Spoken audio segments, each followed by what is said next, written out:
Mission Assassin de Jonathan Lhuillier et Aurélie Château-Martin. Lecture chuchotée numéro 6. Chapitre 17 à 20. Chapitre 17. Kian. Alors qu'il s'était introduit en catimini dans la salle des imprimantes pour faire une copie de la liste découverte par Ashwin sur le disque dur de Frank Brown, Kian se sentait plutôt nerveux. D'abord, parce que les événements de la nuit s'étaient enfin ancrés dans son esprit, l'angoissant énormément. Son camarade et lui étaient jeunes, trop pour gérer pareil problème, mais personne ne les croirait s'ils tentaient de dénoncer la conjuration sans preuve. Après tout, c'était leur parole contre celle de membres éminents de la communauté, comme l'étaient Mr. Finnegan et Mr. Donovan. Ensuite, parce qu'être enfermé dans cette petite pièce étroite en compagnie d'Ashwin était décidément très stressant. Pas qu'il ait envie d'être ailleurs, non, au contraire. Seulement, malgré son rapprochement un peu plus tôt, quand il avait claqué sur sa joue un baiser enthousiaste, le jeune Indien semblait fuir la proximité de son compagnon comme la peste. Ses yeux refusaient de le fixer, sa posture indiquait une gêne notoire. Ses lèvres pincées montraient son déplaisir. En clair, Ashwin ne paraissait pas du tout heureux d'être là près de Kian. Le jeune O'Connor n'avait guère eu le temps de réfléchir à ce qui s'était passé entre eux. Il ne comprenait pas bien pourquoi son camarade changeait d'humeur plus vite que son ombre, mais il avait cru saisir que celui-ci, derrière ses protestations et accusations insensées, avait en vérité été vexé d'être repoussé par lui, ou du moins c'était ce qu'il croyait. Connaissant le caractère orageux d'Ashwin, c'était une possibilité plus que probable, qui expliquait sa mauvaise foi chronique. Les deux copies de la liste enfin réalisées, Ashwin rangea nerveusement sa clé USB dans sa poche, tandis que Kian attrapait machinalement les feuilles pour y jeter un œil. Et, en découvrant la liste, il cessa aussitôt de se préoccuper de ses problèmes de cœur. C'était pire que ce qu'il avait imaginé. Oh, bien sûr, connaissant parfaitement les membres de la guilde et leur hiérarchie, leurs liens également, il se doutait que beaucoup de ces noms s'y trouveraient. Mais c'était simple, la conjuration semblait vouloir faire table rase de l'ancien ordre, et éliminer une quarantaine de personnes impliquées de près ou de loin dans la gouvernance de la guilde des assassins. Il n'y avait pas seulement des personnes appartenant au conseil, mais également des membres de leur famille. Kian sentit son sang quitter entièrement son visage en lisant les noms qui défilaient. En haut, en tout premier, évidemment, figurait Éowyn O'Connor, le principal danger pour le complot et de loin le membre le plus remarquable de la guilde. En dessous, comme il s'y attendait, on pouvait trouver des noms comme Abraham Gates, le président du conseil, mais pas pour autant le plus dangereux de ces personnalités, comme le montrait la place de choix qu'on réservait au père de Kian. Bart Owen, un vétéran dont les opinions très modérées étaient généralement écoutées, ou encore Candice Hamilton, une assassin brillante qui était entrée à un jeune âge jamais égalé dans le cercle du conseil. Mais ce qui avait fait blêmir Kian étaient les 4 noms qui, plus bas, le concernaient directement. Sean O'Connor, Mary Fox O'Connor, Malone O'Connor, Camille Drake O'Connor, respectivement son grand-père, sa mère, son oncle et sa tante. Les 4 derniers O'Connor majeurs encore en vie sur le territoire anglais figuraient sur cette maudite liste. Il sursauta en sentant le poids soudain d'un menton dans le creux de son cou, avant de se figer en s'apercevant qu'Ashwin s'était appuyé à lui pour lire par-dessus son épaule. « T'as l'air d'un mort-vivant d'un coup, tu sais, » dit le jeune Indien. « C'est si grave que ça. »« Tu as vu la liste ?» répliqua Kian d'une voix blanche. « Ouais, ça craint, mais pour que toi, Kian O'Connor, perde tes moyens comme... » L'interpellé s'arracha à cette demi-étreinte, agita la feuille devant les yeux de son camarade fébrilement. « Toute ma famille est sur la liste H !» s'écria-t-il sans prendre garde au ton de sa voix. Ashwin s'avança d'un pas, l'air tendu, plaqua sa main sur sa bouche vivement. « Chut, ferme-la, espèce de demeuré. Tu veux qu'on nous entende ou quoi ?» Kian ferma les yeux, se laissa doucement aller tout contre Ashwin. Il se sentait bien enserré dans ses bras, il se sentait étrangement apaisé. Il n'en fut que plus désarçonné quand son compagnon le repoussa brutalement. « Tu fous quoi à me coller comme ça ?» bougonna-t-il, rouge de confusion. « Et c'est même pas en rêve de recommencer tes manigances pour me séduire, O'Connor !» Stupéfait, Kian ouvrit la bouche pour lui répondre, mais ne trouva rien à dire et se replongea dans la contemplation de la liste. Quelque part, ce trop bref intermède avait détourné une partie de son anxiété. Il fronça les sourcils, la relut rapidement, puis releva la tête pour fixer Ashwin intensément. Celui-ci avait les lèvres pincées et l'air féroce, mais il n'y prit pas garde. Colin Richards, Drew St. John's, Faith Gate et Edwin Luther, lâcha-t-il. Ashwin papillonna les yeux, l'air de ne pas comprendre. « Hein ?» balbutia-t-il. « C'est qui cela ?» Kian montra la feuille du doigt, soudain fébrile. « Ils ne sont pas sur la liste. Colin Richards, secrétaire du conseil, énonça-t-il. Drew St. John's, adjoint de l'attaché des affaires de la guilde auprès du gouvernement anglais. Faith Gates, évidemment, c'est l'épouse d'Abraham, notre actuel président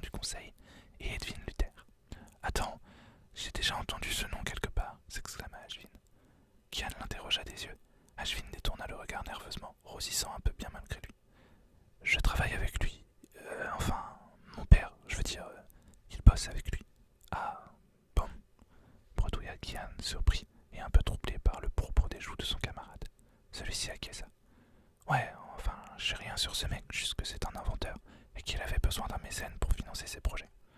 Oui, Edwin Luther est un scientifique très réputé dans la guilde, en effet, réfléchit Kian. Je ne sais étrangement pas grand-chose sur lui non plus, juste qu'il travaille sur des armes perfectionnées et des potions qu'il revend à la guilde. Mais comment tu sais tout ça sur tout ce monde, toi s'étonna Ashvin en haussant un sourcil. Kian haussa les épaules, offrit un sourire confus à son compagnon. Je suis un O'Connor, H, soupira-t-il. J'ai été formé pour tout connaître sur la guilde, son fonctionnement, ses membres, chaque détail m'a été inculqué depuis mon plus jeune âge. Ashvin leva les yeux au ciel. Ah, mais pourquoi je m'étonne encore, sérieusement, à croire que j'oubliais que j'avais affaire au prince des assassins en personne. Changeant encore une fois d'humeur plus rapidement que son ombre, il bouscula légèrement son camarade pour s'engager vers la sortie. Qu'est-ce que... commença Kian, surpris. Bouge-toi, on va pas rester ici, on va finir par se faire choper par les profs. Faut qu'on trouve un coin plus discret pour parler de tout ça et envisager la suite. T'as une idée d'où on peut aller? Dans ma chambre, proposa spontanément le jeune O'Connor. Ashvin se fit Jeannette, ses yeux s'écarquillèrent, ses lèvres s'entr'ouvrirent sans qu'aucun son ne sorte d'entre elles, et ses joues piquèrent un nouveau phare. Sérieusement, m'écria-t-il d'une voix clairement troublée. Je... bafouilla Kian en rougissant à son tour, comprenant au regard de son compagnon ce qu'il avait pensé de sa proposition. Ce n'était pas... Ferme-la, O'Connor. Va pas t'enfoncer encore plus, bordel. Ces paroles firent bouffer nerveusement Kian et empourprèrent définitivement leurs deux visages. Putain, mais qui m'a foutu un mec aussi con? Protesta Ashvin. Kian se contenta de se mordre la lèvre, frissonna quand les iris de son camarade se posèrent sur sa bouche si fine qu'il sembla littéralement dévorer des yeux.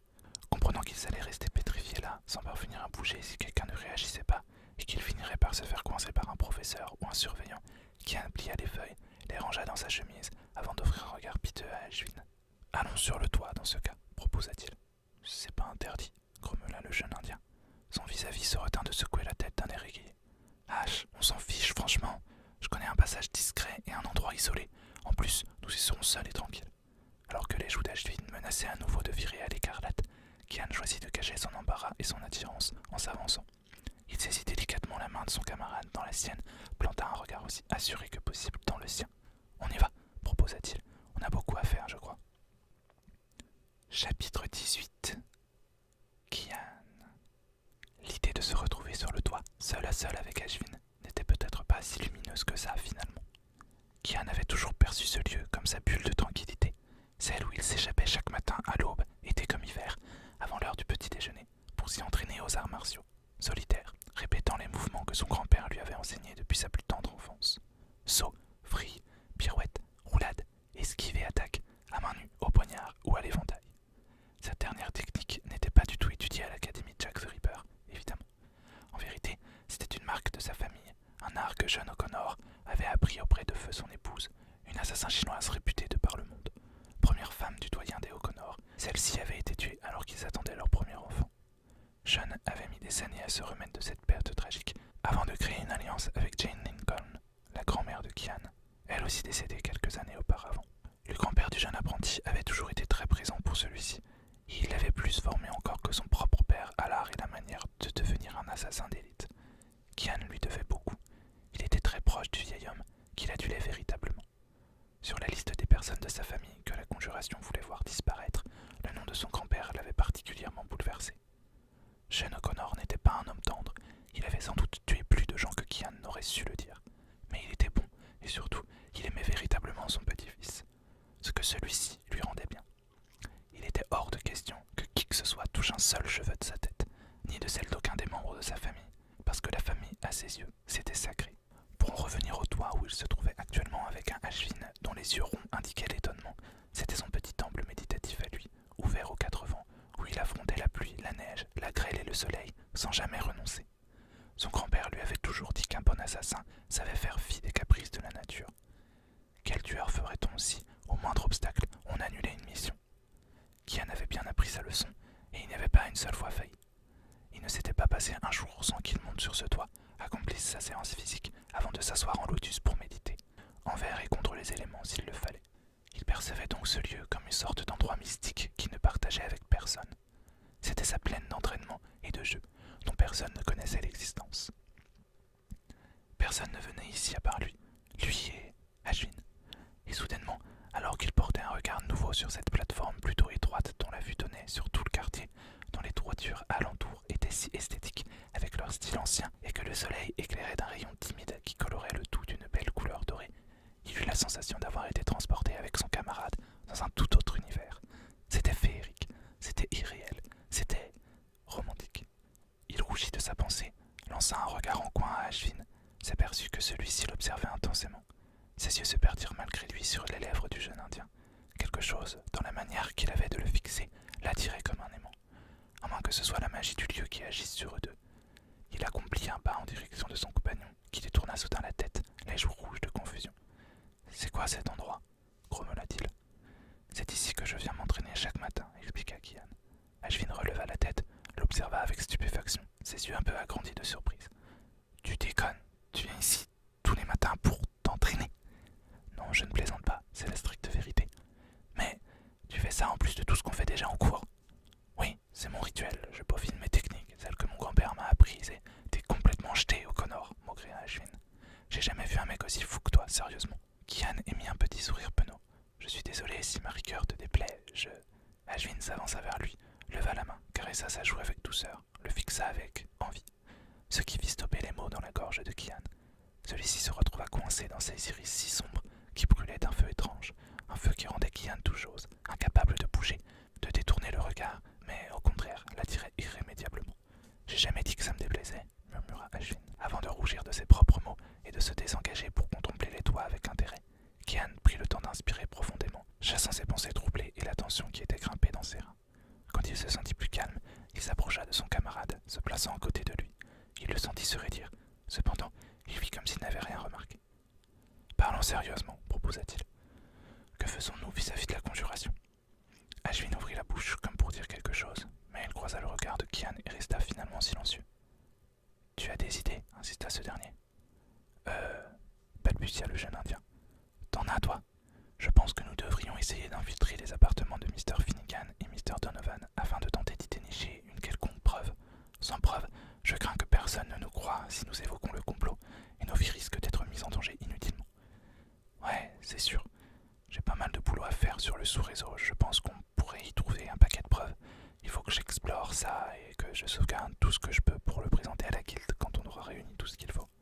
C'est une excellente idée, s'exclama Kian. Que penses-tu de travailler sur ce projet pendant que je pénètre par effraction dans les appartements de nos professeurs ? Ashvin eut l'air d'hésiter un court instant. T'es sûr que c'est pas risqué pour toi d'y aller tout seul ? Je crois que seul j'ai plus de chances de ne pas être surpris, répondit Kian, avant de se mordre la lèvre de dépit, comprenant au regard contrarié d'Ashvin qu'il avait lu entre les lignes. Le jeune O'Connor avait beau aimer son compagnon, il avait beau le trouver bourré de qualité également, il doutait que celui-ci parvienne à s'infiltrer où que ce soit sans que ça finisse en catastrophe. Je ne voulais pas dire, bredouilla-t-il. Ashvin plissa les yeux. Tu voulais carrément dire que j'étais nul, O'Connor, siffla-t-il.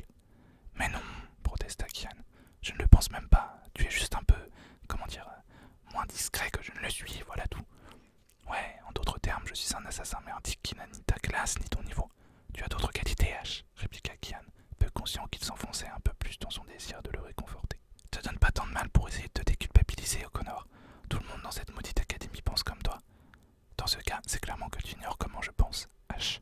Je te tiens en très haute estime, j'ai confiance en tes capacités, et je trouve que nous formons un duo parfait, n'en déplaise aux mauvaises langues.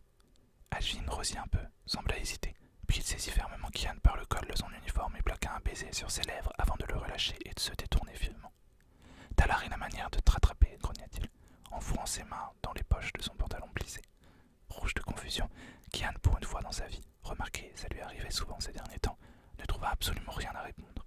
Le silence s'installa, puis Ashvin poussa un long soupir et s'assit tout contre le mur bas qui soutenait la partie supérieure du toit, au-dessus de la plateforme où il se trouvait. « Alors moi je gère l'informatique, et toi tu tâches de découvrir tout ce que tu peux chez les deux traîtres, » conclut-il. « T'es sûr que c'est pas trop dangereux, ta partie du plan ?»« Rien n'est jamais certain, » répondit Kian en venant s'asseoir près de lui.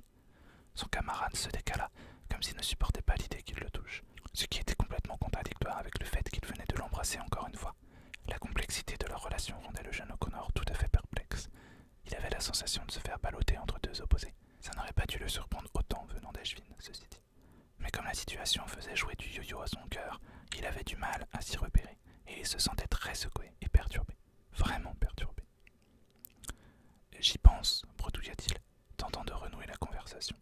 Il va nous falloir faire un compte-rendu de notre mission, lundi. »« Quoi ? Tu parles de quel ? Oh, tu veux dire Frank Brown ?» Kian acquiesça gravement. « On va dire quoi ? Quoi, Finnegan demanda Ashvin. Je suppose qu'il est déjà au courant que Frank Brown est mort, ou si ce n'est pas le cas, ça ne tordera pas. Il faut qu'on explique que la mission a été un succès. Mais même si je n'aime pas cela outre mesure, je crois que nous devrions mentir et dissimuler en partie la vérité, afin que notre professeur ne se doute en aucun cas de ce que nous aurions pu découvrir. De ce qu'on a découvert, tu veux dire, le contredit Ashvin. Oui, tu m'épates à parler comme un livre, ricana le jeune indien en lançant un regard ironique à son compagnon. Celui-ci rougit un peu. Je suis désolé que mon éducation te semble surannée, soupira-t-il. Surannée? Sérieusement? Je crois bien que j'ai même jamais entendu ce mot de ma vie, franchement. Kian lui offrit un sourire d'excuse. Ça veut dire désuet, expliqua-t-il. Ashvin explosa de rire. Y a pas à dire, t'es quand même assez unique dans ton genre, Kian. Le cœur du jeune O'Connor manqua un battement en entendant son prénom dans la bouche de son camarade. C'était la première fois qu'il le prononçait. Chapitre 19. Ashvin. Ashvin regarda sa montre en sursautant un instant. Il n'avait pas vu l'heure passer et, étrangement, il avait apprécié ce moment avec Kian. Il resta quoi une seconde en se rendant compte qu'il venait de l'appeler par son prénom et non par son patronyme. Il secoua la tête pour ne plus y penser. Il est déjà tard. On a encore un cours avant le week-end et si on ne veut pas attirer trop l'attention, il vaudrait mieux ne pas y être en retard, expliqua le jeune indien. O'Connor parut déçu d'entendre ces mots. Lui aussi semblait se sentir bien en cet instant.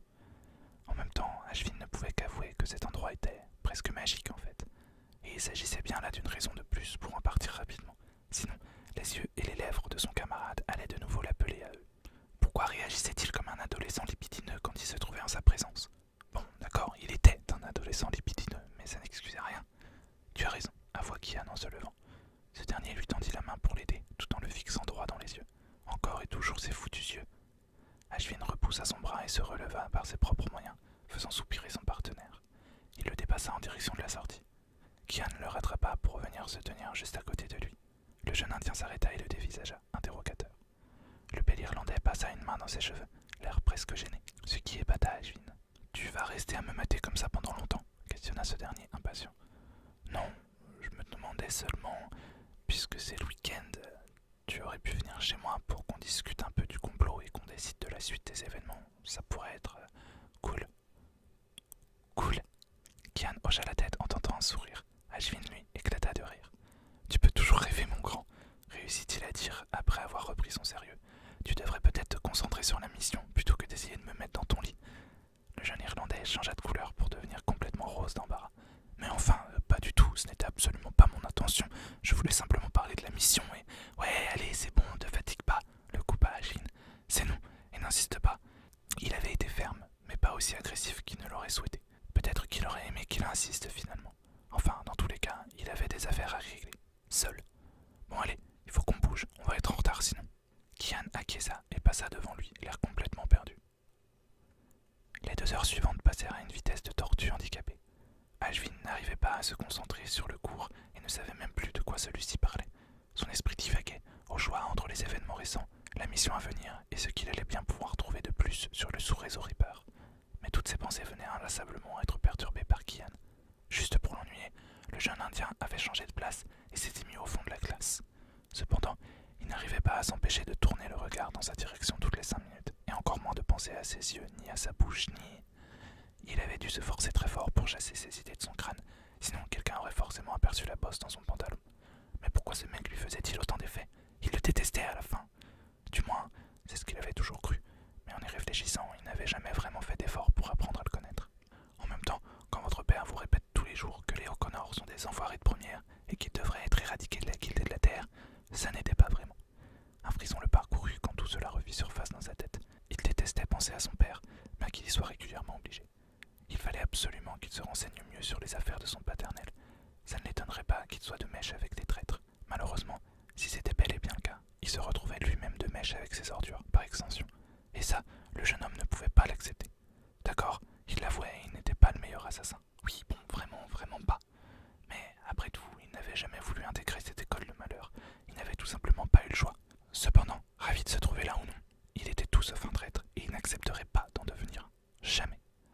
La sonnerie retentit, le faisant sursauter, puis revenir à la réalité. Il sortit de la classe et fut surpris de voir Kian l'attendre. « Je suppose que tu n'as pas changé d'avis pour ce week-end, monsieur Tête de Mule ?» demanda ce dernier en souriant. Ashvin se perdit dans la contemplation de son visage et ne répondit pas tout de suite, laissant son vis-à-vis perplexe. Décidément, il avait le don de foutre en l'air son esprit. Je... Désolé Kian, j'ai des choses à faire, balbutia-t-il.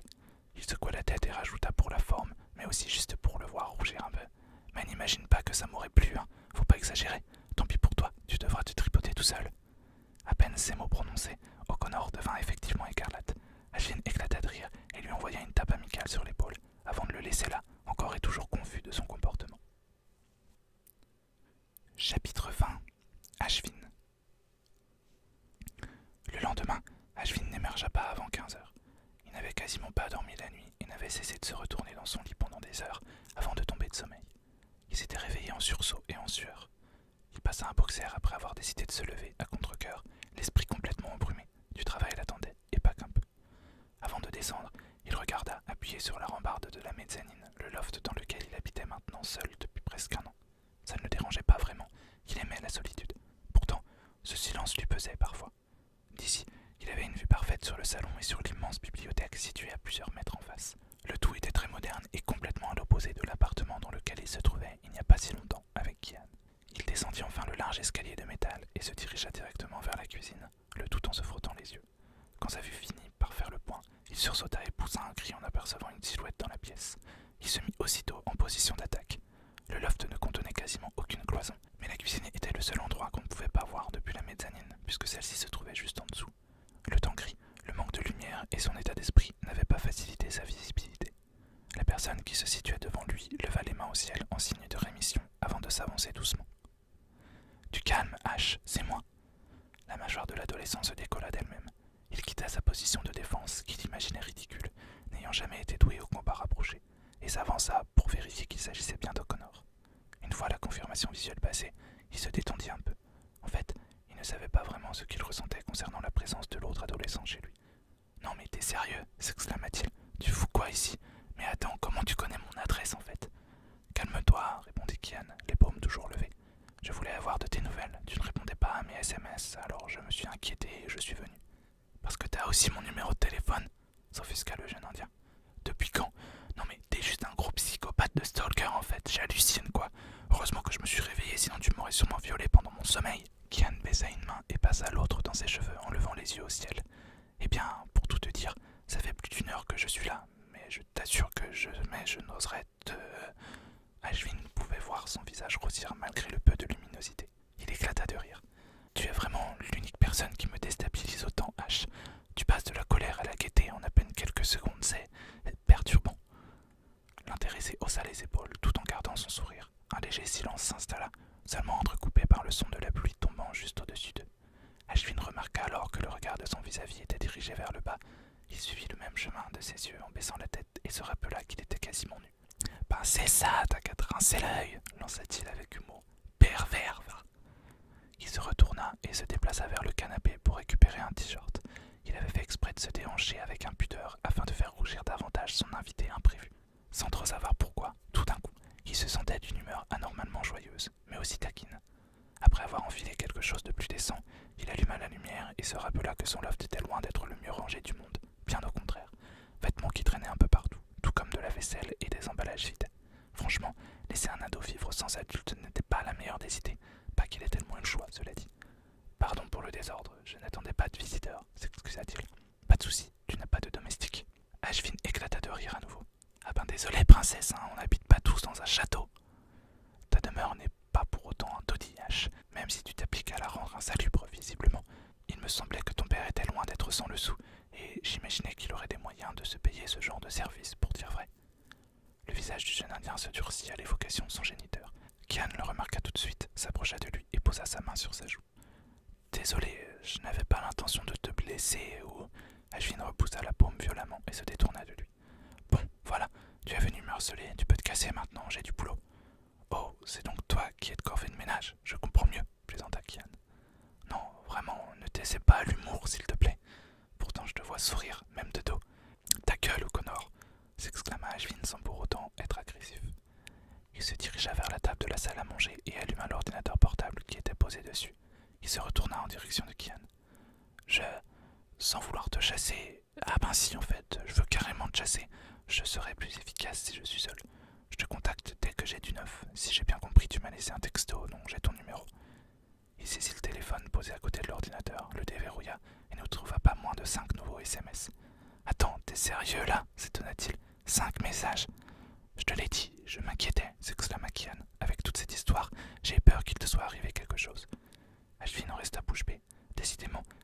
cessait de le surprendre. Peut-être était-il sincère quand il disait l'estimer et vouloir être son ami, et peut-être qu'Ashvin était trop dur avec lui finalement. Il tenta un sourire, plus confus qu'autre chose.